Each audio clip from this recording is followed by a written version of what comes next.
আমরা এখানে যে জন্য উপস্থিত হয়েছি আজকে, আমরা উপস্থিত হয়েছি বিগত দিনও আমরা বারবার আসছিলাম, আপনাদেরকে ডিস্টার্ব করছি, আপনাদের অনেকেরই মনে কষ্ট। তারপরও এলাকার সাথে, দেশকে রক্ষার সাথে, দেশের মাটিকে রক্ষার সাথে আমরা একটা মানববন্ধন করছিলাম। আপনারা অনেকে সহযোগিতা করছেন। আমাদের ওই মানববন্ধনের সুফল বা হয়তো এখানে আমরা রাজনীতি করতে আসি না, এটা রাজনৈতিক মাঠ না, এটা হলো সমাজের সামাজিক কাজের মাঠ। এখানে কে কি করেন, কে কি করবেন সেটা দেখার বিষয় না। আপনারা সবাই ছেলে মেয়ে সহ, অন্তত পক্ষে বিশেষ করে নারীদের উপস্থিতি আমরা কামনা করতেছি, যেহেতু এখানে একটা মুসলিম এরিয়া, এখানে যারা নারী আছেন তারা অবশ্যই নিরাপত্তার ব্যবস্থা আমরা ইনশাল্লাহ করব, এটা তো কোনো অসুবিধা নেই। আর বাকি যে সব অসুবিধা আছে সেটা হলো ধর্মীয় রীতি অনুযায়ী উনি ওনার বোরকা পরে ওনার পর্দাটা করে তারপর যাবে। আপনারা জানেন যে আমরা এখান থেকে সরকার পতনের আগেও আমি ছিলাম, সরকার পতনের পরেও আমরা আইছি, কিন্তু কখনো আপনাদের থেকে কিছু চাইতে বা নিতে আসি নাই।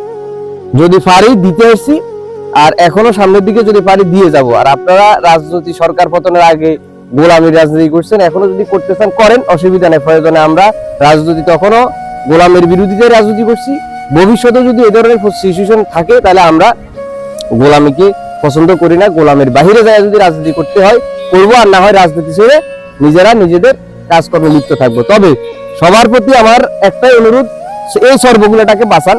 আপনারা যদি সহযোগিতা করেন, আমাদের যে যারা এখন এই পানি উন্নয়ন বোর্ড থেকে শুরু করে আমাদের কর্মকর্তারা কাজ করতেছেন, বিশেষ করে সর্বগুলার কিছু ছেলেরা আছেন, সাথে আমাদের ছাত্র জনতা পরিষদের থেকে ওনারা গুরুত্বপূর্ণ ভূমিকা পালন করতেছেন। ওনাদের সহায়তায় আগামী দিনের যে অনুষ্ঠান, এই অনুষ্ঠানে উপস্থিত থাকবেন ইয়ে থেকে পানি উন্নয়নের সরাসরি একটা টিম থাকবে, এবং ওখানে একটা করা হবে, আপনারা মনে করেন এটা সার্ভে করা হবে। ওখান থেকে যে অনুষ্ঠান করা হবে, ওই অনুষ্ঠানটা সরাসরি পানি উন্নয়ন বোর্ডের উপদেষ্টা যিনি, উনি দেখবেন, পানি উন্নয়ন বোর্ডের সচিব দেখবেন।